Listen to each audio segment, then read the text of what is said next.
నమస్కారం జగన్నాథం గారు. ఆహా, దయచేయండి దయచేయండి. నేను పుట్టి బుద్ధిరిగాక ఇన్నాళ్ళకి మా దేవి ఆలయానికి ఆ పార్వతీ పరమేశ్వరులే స్వయంగా నడిచి వస్తున్నట్టుంది. చాలా సంతోషం. జగన్నాథం గారు, మీ మాట కథంలేక వచ్చాం. అది నా అదృష్టం, మా ఆలయం చేసుకున్న అదృష్టం, మా ప్రజలు చేసుకున్న అదృష్టం. ఈశ్వర భక్తునిగా, అమ్మవారి బిడ్డగా ఆంధ్రదేశం అంతా ప్రసిద్ధికెక్కి అటు కాశీ విశ్వనాథుని ఆలయానికి అలంకరణగా నిలిచిన తమరు ఇవాళ మా ఆలయానికి రావడంతో మా జన్మ చిత్తార్థమైంది. జగన్నాథం గారు, దైవం అన్ని చోట్ల ఉంటాడని నమ్మి మనిషిని నేను.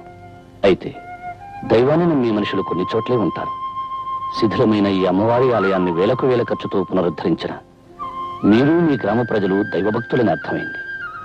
మీ మధ్య ప్రశాంతమైన ఈ పల్లె పట్టున అమ్మవారి ఆరాధనలో నా జీవితాన్ని గడపాలని ఆశించి వచ్చాను. వచ్చిన మీ జీవితాలు, ఇక్కడున్న మా అందరి జీవితాలు తరించే రోజు వచ్చింది శంకరాచార్య గారు. మంచి రోజు చూసి ఆలయంలో అర్చన ప్రారంభించండి.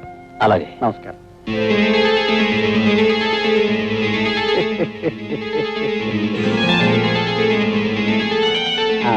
మీకు ప్రత్యేకమైన వస్తు ఏర్పాటు చేయించాను. అలాగే జగన్నాథం. తీసుకోండి. అయ్యా, తమరి దృష్టి ఆ దుర్గాదేవి మీదనే.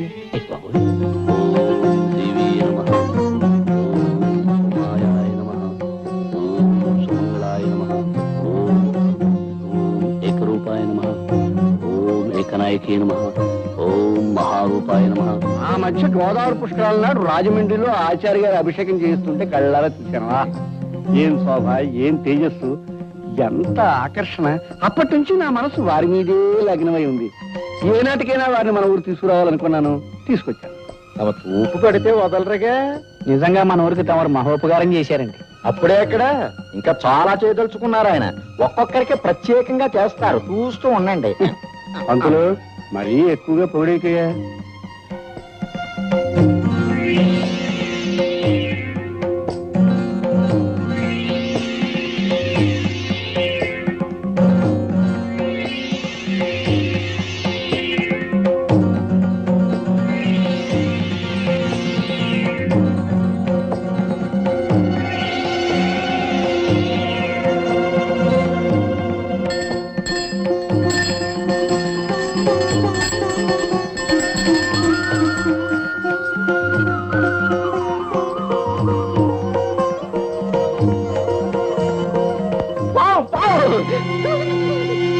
అది పావన్ అందరికీ తెలుసు. నువ్వు అరిచి చెప్పడం దానికి చంపే ఏర్పాటు చూడక. దేవుడు జగన్నాథం గారు, మీరందరూ కంగారు పడేదాన్ని ఏమీ చేయకండి. అది నా కూతురు రాధమ్మ తెలుపుడు పాము. హారతి తీసుకోవడానికి వచ్చింది. పావుని పెంచడం ఏమిటండి? ప్రమాదం కదండి. మనిషి కంటే ప్రమాదమైనది కాదండి. నిజంగా మనం ప్రేమించగలిగితే ప్రతి ప్రాణి మనకు ప్రాణం ఇస్తుంది. ఇది నా నాగరాజన్న.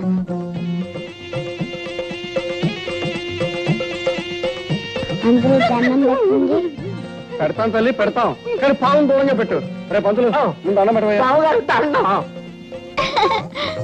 ఆచార్య గారు, మీ పాపతో పావుకి స్నేహం ఉన్నా దాన్ని నలుగురు మధ్య ఉంచడం మంచిది కాదండి. ఎందుకని అడగండి. అడగడం దేనికి? అది కాటేస్తే చచ్చి ఊరుకుంటాం కనుక. కనుక దాన్ని ఏ పుట్లలో వదిలేయమని చెప్పండి. ఆ విషయం మేము ఆలోచిస్తాం. రామారాధా, భయపడకండి. సూర్యబాబు, ఏం చేస్తున్నారు నాన్న? నాగన్నకి పాలు పోస్తున్నా. అలాగా. అమ్మా రాధా, నేను మాట చెప్తాను, వింటావా తల్లి? రేపు మన నాగన్నని తీసుకెళ్లి పుట్టలో విడిచిపెడదామా? నేను ఒప్పుకోను. నువ్వు చెప్పిన ప్రతి మాట విన్నాను. ఆఖరికి దేవుడికి ఎందుకు ఇచ్చామంటే ఇచ్చేసాను. కానీ నా ఇష్టమైన నాన్న మటుకు పుట్టలో వెళ్ళమంటే నీ వదలను. అది కాదమ్మా, నీ జుట్టు దేవుడికి ఇచ్చావు, పుణ్యం వస్తుంది. అలాగే మన నాగన్ని పుట్టలో విడిచిపెట్టావనుకో, ఇంకా పుణ్యం వస్తుంది. నాకు పుణ్యం వద్దు, ఏం వద్దు, నాకు నాగన్నే కావాలి. చూడమ్మా రాధ, పక్షులు గోళల్లో ఉండాలి, పులులు అడవుల్లో ఉండాలి, పాములు పుట్టల్లో ఉండాలి. అప్పుడే అవి స్వతంత్రంగా హాయిగా ఉంటాయి. పెంపకం పేరుతో వాటి స్థానాల్లోంచి తీసుకురావడం పాపమమ్మా. ఇది మామూలు పాము కాదు, నాకు నాగరాజన్న. అందుకని నువ్వు భయపడకపోవచ్చు, కానీ ప్రతి వాళ్ళు భయపడతారు. ఆ భయంతోనే మన నాగరాజుకి ఏదైనా ప్రమాదం కలగచ్చు. నిన్న చూడు, జగన్నాథం గారంతటి పెద్ద మనిషి భయపడ్డాడు. నిజంగా ఆయన పాము కంటే ప్రమాదకరమైన మనిషిలా ఉన్నాడు నాన్న. తప్పు బాబు, పెద్దవాళ్ళ గురించి అలా మాట్లాడకూడదు. అమ్మా రాధ, నా మాట విని నాగరాజుని పుట్టలో వదిలేద్దామమ్మా. అవునమ్మా రాధ, పుట్టలో ఉంచినా ప్రతిరోజు వెళ్లి చూసి పాలు పోసి రావచ్చు.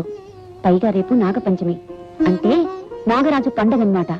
పండగ రోజు తన ఇంట్లో వదిలేస్తే నాగన్న ఎంత సంతోషిస్తాడో తెలుసా? సరే అయితే. నమస్కారం శంకరాచార్య గారు. నమస్కారం జగన్నాథం గారు. రండి రండి, కూర్చోండి. తమరిని ఒక సహాయం అడగాలని వచ్చాను. సహాయం అయితే అడగక్కర్లేదు, చెప్పి చేయించుకోవచ్చు. ఏమీ లేదు. మోదుగులపాలెంలో మా మిత్రుడు పెళ్లి, దాన్ని మహానుభావులైన తమరి చేతి మీదుగా జరిపించాలని నా అభిలాష. కనుక తమరు కాదనకుండా సాయంకాలం వెళ్ళి ఆ శుభకార్యం జరిపించరావాలి. దైవ కార్యం తర్వాత మహత్కార్యం పెళ్లి జరిపించడమే. ఇద్దరు మనుషుల్ని కలిపి దీవించడానికి అభ్యంతరమే ఉంది. తప్పకుండా వెళ్తాను. కానీ ఏమిటో చెప్పండి. సాయంకాలం అమ్మవారి పూజ జరపడం. దాందే ఉంది. ఈ ఒక్క రాత్రికి మీ అబ్బాయి చూసుకుంటాడు. అవునా? అమ్మవారి పూజ చేయటం నాకు వచ్చుగా. ఆహాహాహా, ఆ తండ్రికి తగ్గ కొడుకు. అలాగే జగన్నాథం గారు, నాకేం అభ్యంతరం లేదు, నేను వెళ్తాను. అయితే సాయంకాలం బండి పంపిస్తాను. తమరు ఆ బండిలోనే ఉదయం తిరిగి రావచ్చు. ఆ. మరి వెళ్తానా? ఇప్పుడు ఎందుకండి? మొదటిసారిగా మా ఇంటికి వచ్చారు, తీసుకోండి. తీసుకోండి.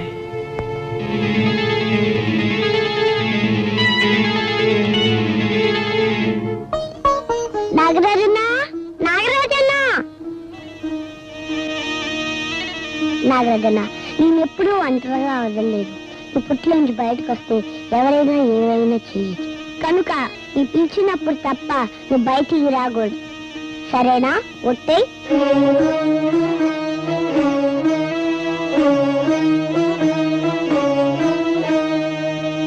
నాన్నగారితో నేను వెళ్తానమ్మా.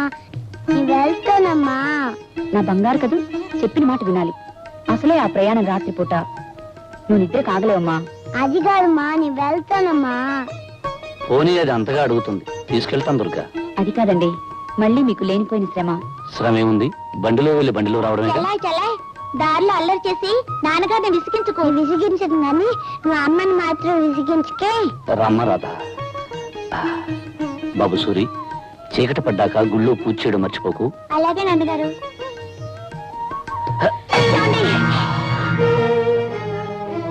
ఏం పర్వాలేదు, జాగ్రత్త. పదమ్మా.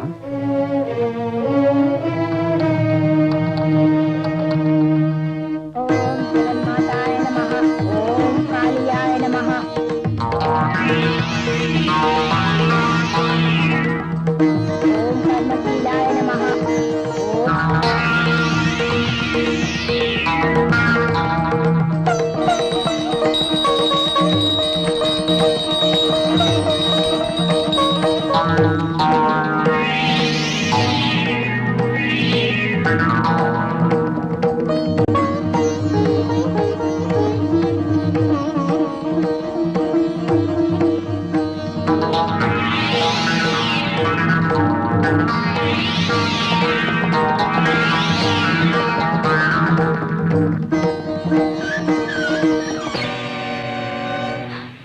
జగన్నాథం గారు, అవును, జగమెరిగిన నాథుణ్ణి, జగన్నాథం.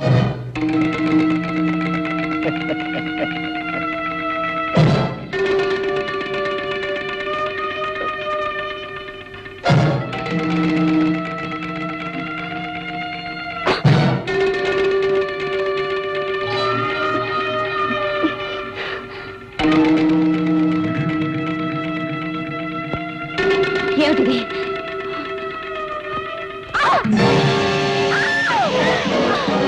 పిలిచినప్పుడు తప్ప నువ్వు బయటికి రాకూడదు. సరేనా? ఒట్టే. పిలిచినప్పుడు తప్ప నువ్వు బయటికి రాకూడదు.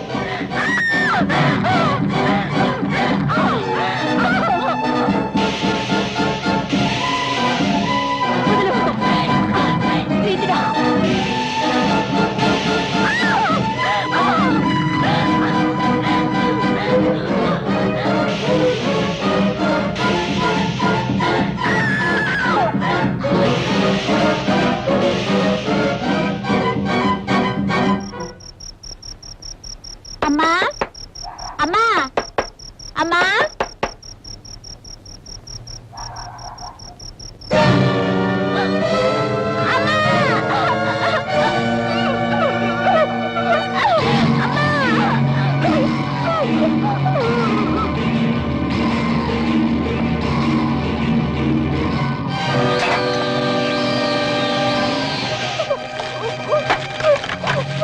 దేవుడు, ఈ కుర్రగురు నన్ను గుర్తుపట్టాడు. ఎందుకంటే వీడిని మంటలో అలాగే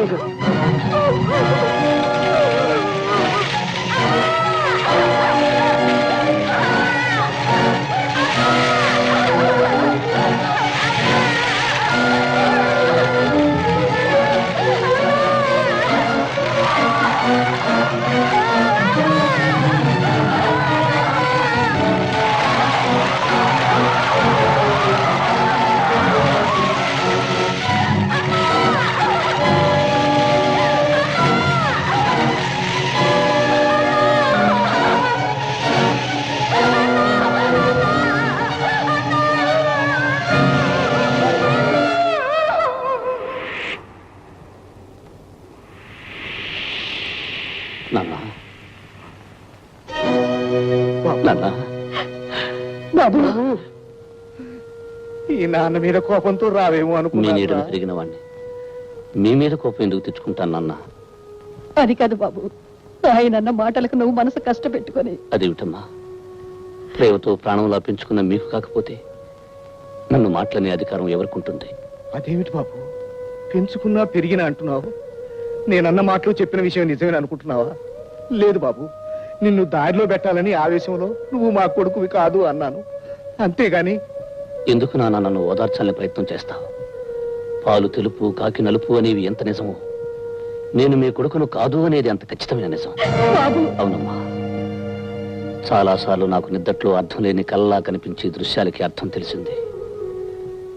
చెదిరి చెరిగిన గతము నాకు స్పష్టంగా గుర్తొచ్చింది. నేను మీకు నీటిలో కొట్టుకొచ్చి దొరికాను కదూ, ఆ ప్రవాహంలోకి నేను ఎలా పడ్డానో నాకు తెలిసి వచ్చింది.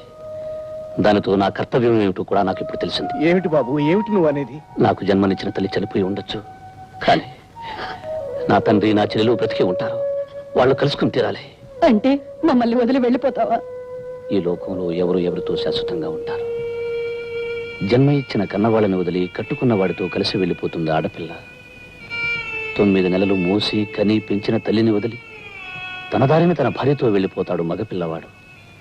జీవితాంతం కలిసి ఉండాల్సిన ఆరుమగలలు ఎవరో ఒకరు ముందుగానే శాశ్వతంగా వదిలి వెళ్ళిపోతారు. ఎంత గొప్ప బంధమైనా కొంతకాలమే ఉంటుంది, కాలమంతా నిలిచి ఉండదు. ఏమంటారు? ఏమంటాం బాబు, నువ్వు చెప్పేదంతా నిజమేగా. అందుకే ఇంతకాలం దూరమైన నా వాళ్ళని ఒక్కసారి చూడాలని ఉంది. బాబు అమ్మా, ఈ జన్మలో మీ రక్తాన్ని పంచుకోకపోయినా మీ ప్రేమను పంచుకున్నాను. వచ్చే జన్మలో మీ కడుపునే పుట్టాలని, మీ బిడ్డగానే ఎదగాలని ఆ దేవుణ్ణి మరీ మరీ కోరుతున్నాను. బాబు